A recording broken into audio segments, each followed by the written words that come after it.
थोड्या वेळात निघायचं म्हणून घरातलं सर्व आवरून घेतलं, भांडे वगैरे घासून झाडू वगैरे मारून कचरा फेकून दिला, आंघोळ वगैरे केली, फ्रेश वगैरे होऊन नंतर कपडे स्वतःचं आवरून घेतलं. नंतर बाबूला उठवलं आणि त्यालाही असं गोड गोड आवरलं, पण त्याची काय आंघोळ नाही केली, फक्त गरम पाण्याने पुसून घेतलं. आणि त्याच्या मावशीने पण फक्त हातपाय धुतले, पण मी आंघोळ करूनच जात असते. रिक्षाची वाट बघत होतो, ते झालं. मग निघालो असं मस्त रिक्षा करून पाचोऱ्यामध्ये पोहोचलो.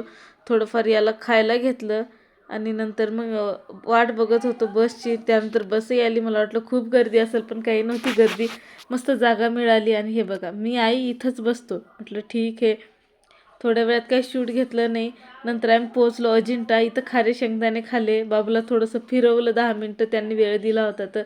परत निघालो. नंतर मग पोहोचलो बुलढाणा. आणि हे बघा, ह्या संत्रा गोळ्या घेऊन मस्त थोडंफार एन्जॉय केलं, लहानपणची आठवण म्हणून. आणि नंतर आमच्या डोणगावमध्ये पोहोचलो. खूप गर्दी होती बस स्टॉपला. एस टीची वाट बघत बघत खूप वेळ निघून गेला. शेवटी रिक्षा केली स्पेशल आणि मग निघालो घरी. आता इथून पुढे काय मी शेअर करत नाही. चॅनलला लाईक, शेअर आणि सबस्क्राईब नक्की करा. भेटूयात पुढच्या ब्लॉगमध्ये. आणि आई पप्पाची रिॲक्शन फुल ब्लॉगमध्ये नक्कीच बघायला भेटेल नातवाला बघून. तोपर्यंत बाय. आजसाठी एवढंच.